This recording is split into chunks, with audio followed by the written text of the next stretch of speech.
In 1986, bassist and primary lyricist Jason Newstead left Flotsam and Jetsam to join Metallica. But that didn't stop them from moving on. First, they went through a few bass players before finding a permanent one. They also signed a major record deal and released their second album, the critically acclaimed sophomore album, No Place for Disgrace, in May of 1988. The album included a cover song from an artist you wouldn't think a thrash band would think to cover. An album cover that was painted by hand long before the days of AI art. And an album that tackles more diverse lyrical content. Oh, and remember that song that got them foot in the door? That's on here as well. That'll be what I'll be talking about today. Let's get into it.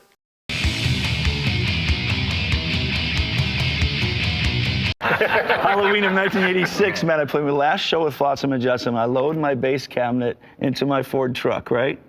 11 days later, playing sold-out shows in Japan.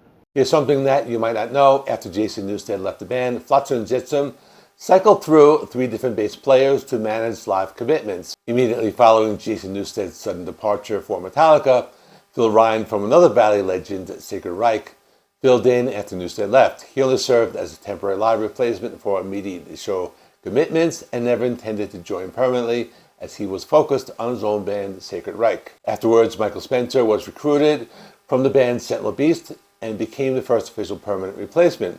He was deeply involved in the evolution of the band's sound during this transition period. He would eventually leave the band prior to tracking due to internal tensions, but despite this, his writing heavily shaped the record. He eventually rejoined Flotsam and Jetsam decades later in 2013. I'll talk about this in a future video. Finally, they found Troy Gregory, who joined the band right before they entered the studio to record the next album. He is the bass player credited on the album sleeve and the one who actually performed all the bass tracks on what would become No Place for Disgrace. He also earned co-writing credit on the album and stayed with the group until 1991.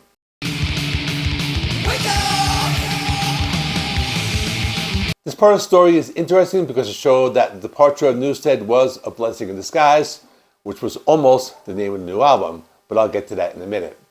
Before Jason Newstead left Flotsam and Jetsam, the legendary Michael Alago, the Elektra Records A&R executive, famous for signing Metallica to the label in 1984, had already heard Flotsam's debut album, Doomsday for the Deceiver. When Metallica's bassist Cliff Burton tragically passed away in late 1986, both Alago and Metal Blade Records founder Brian Slagel steered Metallica's Lars Ulrich toward Newstead. To ensure Flotsam and Jetsam wasn't completely ruined by having the main songwriter poached, Alago signed Flotsam and Jetsam to Elektra Records shortly thereafter. It served as a major label upgrade, moving them from the smaller independent Metal Blade Records to a major label. Originally, Flotsam and Jetsam wanted to title their sophomore album Blessing in Disguise. However, because they were now label mates with Metal Church on Elektra, Michael Alago permitted Metal Church to take the title for their own 1989 release. This forced Flotsam to pivot and title their record No Place for Disgrace. Elektra gave the band financial backing and logistical leverage to embark on high-profile global tours, opening for heavyweights like Megadeth on the Peace Sells tour. For example, check out this show from the Hammersmith Odeon back when tickets were £5 and 50 pence.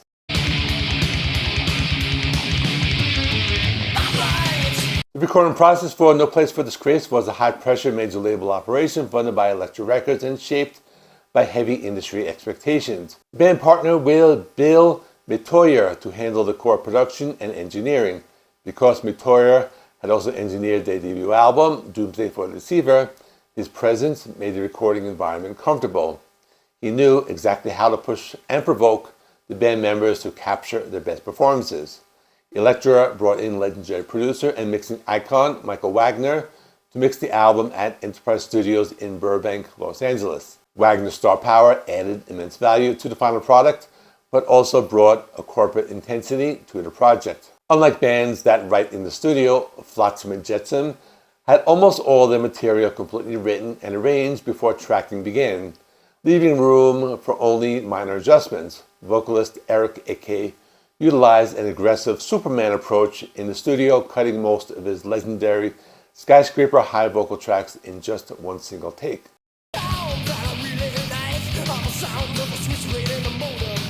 Here's something interesting. The first time I had ever heard Flotsam and Jetsam was back in 1988.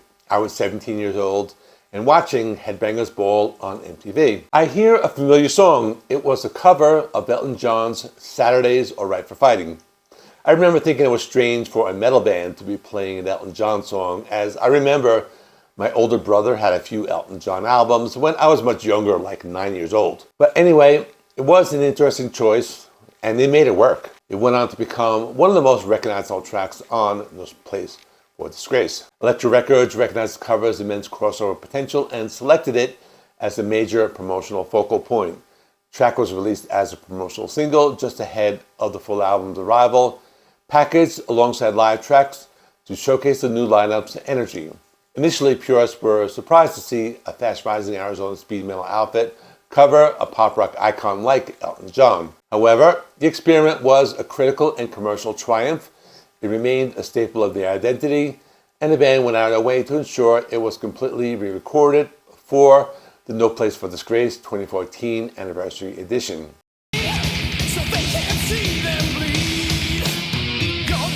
If you watch the first episode, I talked about the song I Live, You Die. It didn't make it on Doomsday for the Deceiver, but it was added on this album, so let's talk about it. I Live, You Die was actually one of the very first songs the band ever wrote. It was originally tracked in 1985 with Jason Newstead on bass and backing vocals. It was featured on their legendary Metal Shock demo, the exact demo tape that originally secured their record deal with Metal Blade Records. The band initially left the track off their 1986 debut album. However, because they knew it was an absolute powerhouse live staple, they chose to revive it and formally re-record it for their major label debut on Elektra. Prior to the album's release, the track surfaced as a B-side on their 1987 Flotzilla maxi single. When they re-recorded the track for their 1988 album, new bassist Troy Gregory performed the physical bass lines in the studio, but Jason Newstead still retained his official songwriting credit for his original contributions. The final album version stands out for its high-speed dual guitar harmonies between Michael Gilbert and Edward Carlson, cementing it as an essential speed metal anthem.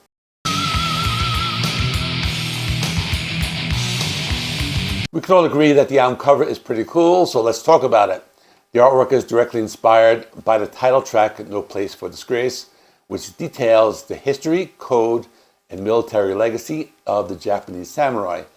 The imagery specifically channels the ritual of seppuku, or harakiri, the honorable act of self-sacrifice practiced by the samurai class to avoid the shame of defeat or capture. The lyrics state, sacred rights held close by the fighters, no place for disgrace, taught to stand with dignity while staring in death's face. The iconic illustration was painted by the world-famous fantasy and sci-fi artist Boris Vallejo.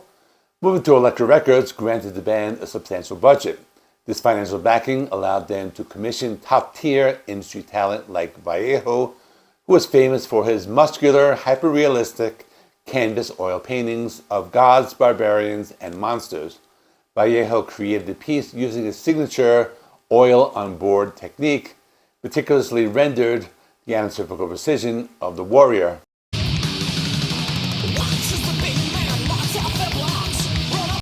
Lyrically, No Place for Disgrace is significantly darker than Flotsam and Jetsam's debut album, while the band shifted toward explicit social and political commentary on later records like Quattro. This 1988 album blends historical violence, literature, authoritarian corruption, and the occult. I Live, You Die takes a brutal look at gladiators of ancient Rome. Lyrics explore the ruthless mindset of fighters forced into an arena where survival requires the absolute destruction of another human being for the entertainment of others. N.E. Terror tackles the concept of authoritarian oppression and government-sanctioned fear. It touches upon how systems of power manipulate citizens using state control, terror tactics, and propaganda to force absolute compliance. PAB is an acronym for Politicians Are a Bitch. This track dives heavily into institutional corruption, and Dreams of Death stays true to the standard tropes of 1980s speed metal, gothic horror, Satanism, and the occult. Escape from Within is the album's power ballad. This track shifts away from high-speed aggression to examine the dark psychological struggle. It focuses on themes of isolation, severe mental confinement, and fighting to preserve one's sanity while trapped inside a prison of one's own mind. Finally, Harden You channels a raw street-level aggression, The lyrics abandon historical or complex themes in favor of a direct, confrontational warning aimed at hypocrites, bullies, or enemies, punctuated by a straightforward threat of physical retaliation. So that's all for No Place for Disgrace. Next episode, we talk about When the Storm Comes Down. The band gets a new label, and their first album where Jason Newstead is not involved in any capacity. There's a new producer, and it led to some fans not liking the production or sound of the album. And they have a few more songs played on MTV's Headbangers Ball, and the last album with a bass player before he joins another big metal band, which was actually almost the band that I did the series on. And that's all coming up. This is episode 2. Check out the playlist. Should be appearing on the screen right now. And I add episodes as I make them. Thanks for watching, and I will see you in the next one.